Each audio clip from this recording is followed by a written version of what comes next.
Hey everyone, and welcome to the 68th edition of the BFI London Film Festival in partnership with American Express. I am Katia Iver, a BFI Film Academy Young Programmer, and I'm thrilled to be here with you. This scene season is focusing on Generation Now shorts, which dive into what it means to be an adult today. The films touch on everything from identity and gender to mental health, technology, and community. You can watch the shorts for free on BFI Player, available UK-wide throughout the festival. I'm especially excited to introduce Aileen, whose experimental approach to tackling themes of identity and cultural exploration has been making waves. Her previous short, Beast, wowed audiences at last year's BFI Future Film Festival, featuring since then at prestigious venues such as the Barbican as part of the Queer East Festival and being recognized as a mentee for the A24 and Made in Her Image program Beyond the Screen. Midnight Rising is a gorgeous glimpse into London's East and Southeast Asian raving community, revealing how it is forging a new cultural identity for this generation.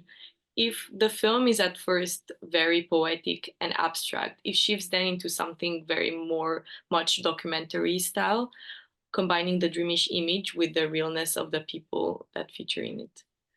To set the stage for our discussion, I'd like to share a thought from Mackenzie Work's book Raving, in which she defines it as a collaborative practice that makes it possible to endure this life. Aileen presents a vivid exploration of this idea, with her film not only capturing the dynamic and expressive nature of raving, but also reflecting on how this practice serves as a means of self-expression and liberation. So, without further ado, I'm delighted to welcome in Aileen and find out more about Midnight Rising and her career. Hey, Aileen, it's great to have you here. Can you Hello. first introduce your film Midnight Rising and explain what it means to you? Yeah, Midnight Rising is basically a short documentary exploring the East and Southeast Asian raving underground community, specifically in London, and what the spaces of music, fashion, joy, and love mean for this community here. Great. For me, it was a very amazing experience to just watch your film because I feel like film festivals and mainstream culture have been ignoring raving and themes around raving for a very long time.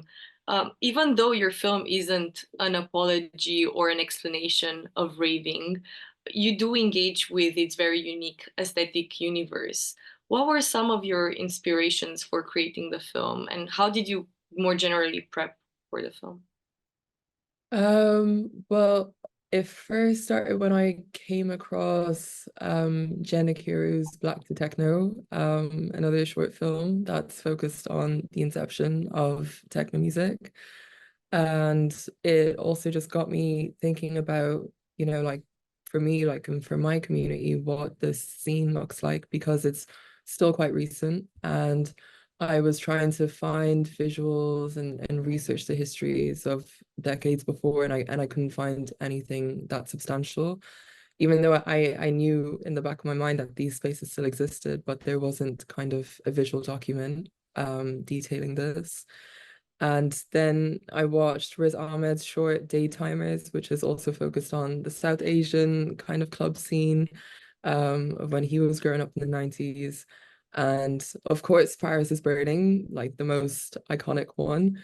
But I think these kind of showcase communities in such a very intimate way that I also wanted to create that for the community that I was part of, and to really just serve as like an archival artifact that, this space exists right now. And yeah, I just felt that it was really important to share with other people.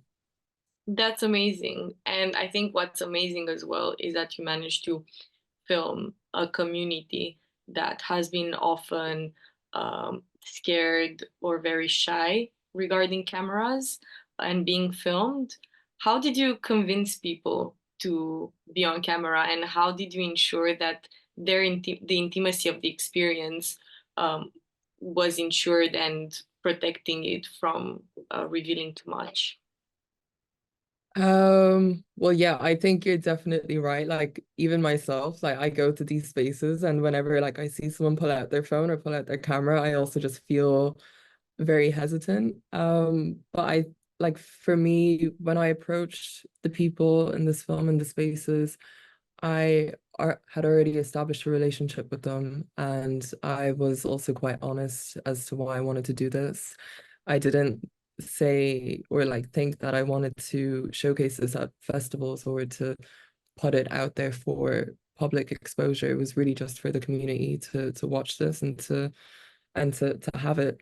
And I told them from the beginning that I would be the one conducting the interviews and then I would also be the one editing it because I think editing is kind of the most powerful part of filmmaking where you have all of the materials and you are deciding what you reveal and what you don't reveal to other people and to audiences. And that was the most important thing for me rather than giving it to someone external. And when I told him this, we had connected on this vulnerability and we decided together that yeah, we would all be involved in this process. They would see the footage, they would see all of the cuts, and they would, also have final say as to how comfortable they were being showcased. So it was really a huge collaborative effort. Um, and yeah, I'm really grateful that they really opened up to me and gave me access. Yeah, and now your film made it to the London Film Festival with a very large audience that is not necessarily just ravers. And you said that you didn't have like a large audience in mind when making the film. How do you feel about being part of Generation Now? Yeah, at the LFF. Yeah, I mean, I think it's quite surreal at the same time. I mean, it is like a really big honor to be part of the festival, but also what you mentioned before, it's a topic that doesn't really have a positive spotlight in mainstream arts and culture. And so yeah, I don't really know how to express it. I'm glad that more people are gravitating towards the subject and that it's being shown in a better spotlight.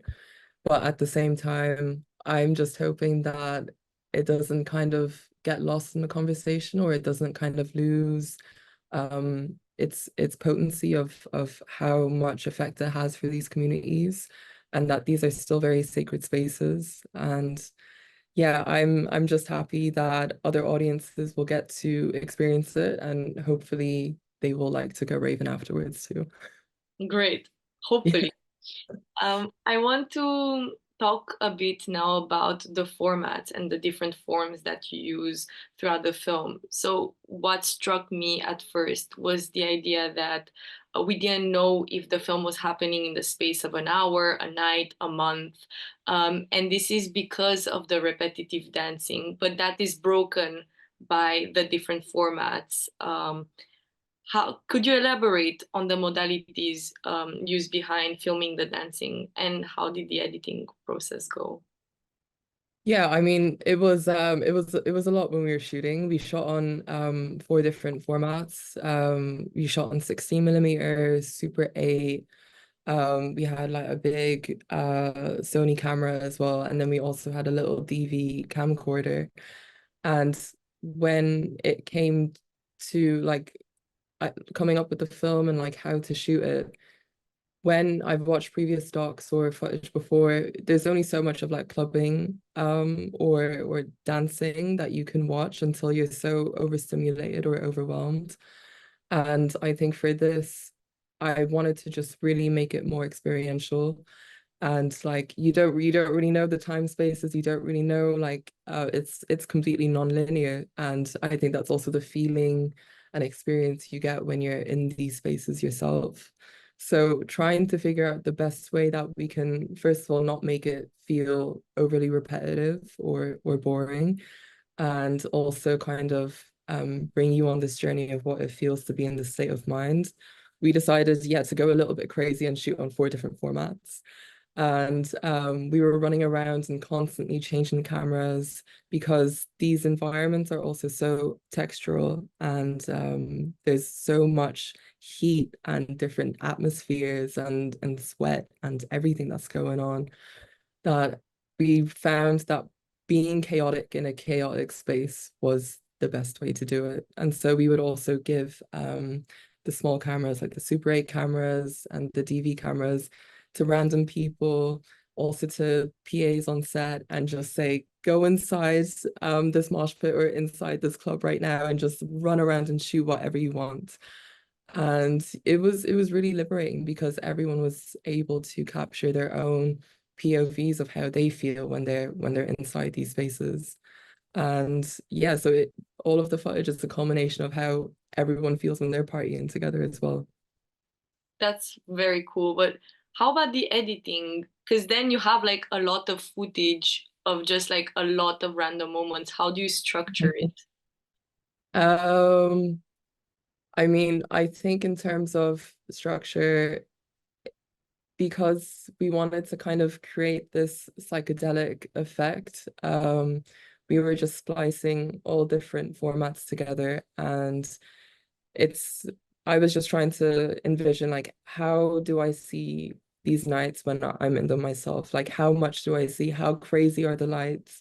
How crazy are the people blocking my vision, or things that I see up in the sky and things like this. So that was kind of how I was editing it, just through how I would remember these spaces. And because it's in such a very kind of enclosed space, I think through those limitations, it just gives you yeah, it kind of gives you more creativity to design it how you want, especially in film, because you don't feel that intensity when you're watching it as opposed to when you're inside of it. Mm. Yeah. Um, I also want to ask about analog filmmaking. So you mentioned all the formats, but you're also a self-taught filmmaker. So, how did you start using 60 millimeters Super 8? And do you have any advice for those who are looking to get into that? Yeah, I mean, I didn't come from a film background or film or do film studies or anything related to that. And when I wanted to enter filmmaking, a lot of the advice that I was coming across, especially from like older filmmakers or from people already in the industry, they would all just say, yeah, like you can shoot something on your iPhone, and everyone can make a film. And I found it to be completely inaccessible for me to even like conceive an idea and to shoot on an iPhone, because like, I also just didn't like the image quality, but it just didn't feel real to me, and I didn't feel that I could learn something through that method. And I found like DIY film labs and analog 16 millimeter film labs. They have their own community already, and all of them are quite grassroots, and they love the craft for what it is and the medium for what it is. So I just searched local ones in my neighborhood, and then I just knocked on their door one day and I said, can I join? And they were welcoming enough to teach me the craft itself, not just how to film, but the methods of filmmaking, why analog is like this, and like all of the technical capacities of it. And through that, that's when I started to learn about image production, or like how to design a visual and how to make a story. Because like if I pick up my iPhone and I do it, you're not really learning that much, and it doesn't really impose many limitations for you to create something. And so that's where I started, and that's why I wanted to continue shooting in analog, because when I think within this headspace of how the 16 millimeter is going to look in this light or in this design, it also tells me more about how to develop the story. And actually, speaking about your previous film, Beast, it's also analog. And yeah, I just want to ask you some questions about making Beast. And going from Beast to something that is still similar in an experimental approach, but quite different, which is Midnight Rising. What lessons did you take from Beast, and how did they influence or shape your approach to making Midnight Rising? I think the biggest thing that I learned was especially the choreography of the camera, because I'm focusing so much on movement in Beast and then also in Midnight Rising. The movement is already set on the people, but particularly with the camera, it's like you cannot stay still and you always have to move and you always have to kind of develop this symbiotic relationship between camera and person. So I learned a lot of how you should move a camera in a particular way, or you should just be freehand and just really follow the direction of the person rather than directing it with the camera first. So that was for me the biggest takeaway, especially shooting on film, because film is unpredictable and you're working with so many constraints in each frame of the image that yeah, I just decide to let go in the end and just let the camera follow however it wants. And that's why I think your films are very unique, because they engage in the movement of the subject, and it's as if they're a character on their own as well. So there's like this very unique quality of like a dance and movement with the camera, which I really love. And Beast made it into the selection of the BFI Future Film Festival last year, which you attended. What was your experience at the festival? Yeah, it was amazing. I made connections with people there and met other filmmakers. I still cherish those connections today and we're still in contact. And I think it was just an incredible experience to be with all of the filmmakers where we watched all of our films in the room and we could see each other at like the beginning of our journeys and following that from like then until now, it's just been really wonderful. So yeah, I was super glad to attend the festival. It was really fun. Do you have any advice for people who want to put their short out there? It's tricky because like I'm also still in this space. But my advice to filmmakers putting their short out there is to just develop your own space first, showcase it at like local community spaces, work with the communities. A lot of my projects and the people that I collaborate with, I found them through those communities first, and I always show my films there with them. And like with film festivals, I wouldn't place so much importance on them because a lot of the time you're just kind of dependent on that source of validation. And even though they can accept you, which provides you amazing validation, they can also reject you, which can, just really hurt. And I would say if you're seeking public exposure, seek it through your communities first, and through that, audiences are going to trickle down and follow. This resonates a lot with actually Midnight Rising and the idea of filming a community and being really involved with the community, which I think is great. Speaking about Beast and Midnight Rising, there's the idea that of a past that looms over the way we shape culture nowadays in both films, and actually heritage and tradition is very important in your films. You know, in Beast there is a lion dancer, and in Midnight Dancer you use a lot of archival footage. What is the importance of including the past in representations of today? Um, well, I think the past is a culmination of everything that has led us up to here and now. And, like past music, past histories, past films, past traditions, past lives, everything. It shapes and it's led us to cherish and love what we have in front of us. And I feel that having those past representations, they were important not just to include, but also like to see them for yourself. and to really understand the histories and to reflect upon it.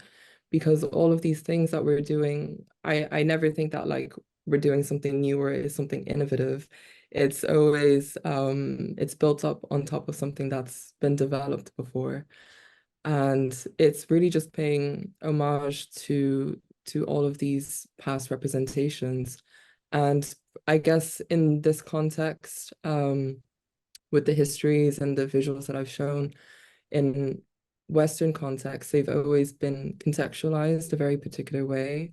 And I think for me, it was also an opportunity to recontextualize them and reposition how we understand these images, rather than them being something weird to dissect or things like that. Yeah, I think it's important to mention that you are a multicultural filmmaker, being both Irish and Chinese, living between Amsterdam and London. And so when you're speaking about being at an intersection of histories, it's multiple histories, identities, cultures, creative influences. How do you think that this unique blend has shaped your storytelling? Um, yeah, I mean it's had a huge influence. I think from like what you mentioned, I don't really have a set home base, and I also don't have that luxury of being in a bubble or having a very kind of stable community because I'm always quite in between. But I think because of that, it's also made me establish way deeper connections a lot faster because there's always been like a time limit to places that I'm at or to places that I've worked. So I've never had time to, small talk or to have superficial conversations or to, lead up to things. And because of that immediate intimacy and vulnerability that I have to seek out all the time, it's made me absorb a lot of stories and a lot of influences quite fast.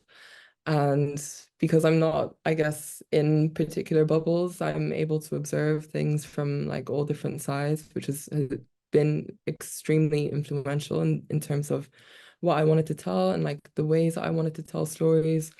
So even though it's quite a chaotic intersection and it's not something that I'd recommend for everyone, I wouldn't change it because of the connections and the relationships that I've established from this as well.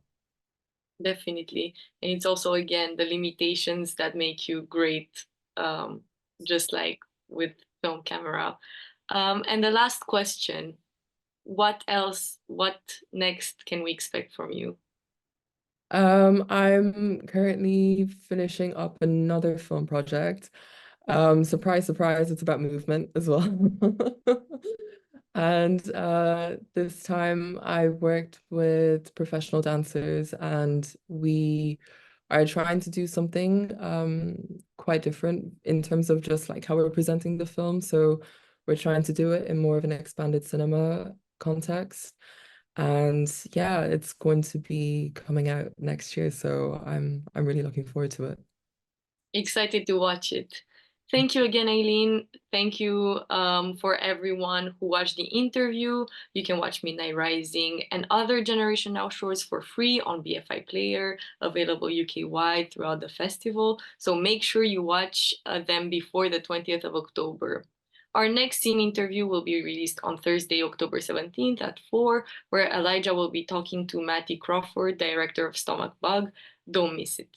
And also, don't miss the Film Academy Day supported by Netflix on Sunday, October 20th, starting at 3:30 p.m. at the BFI South Bank. It's a great opportunity to attend events tailored for young screen creatives where you can explore filmmaking and network with industry professionals.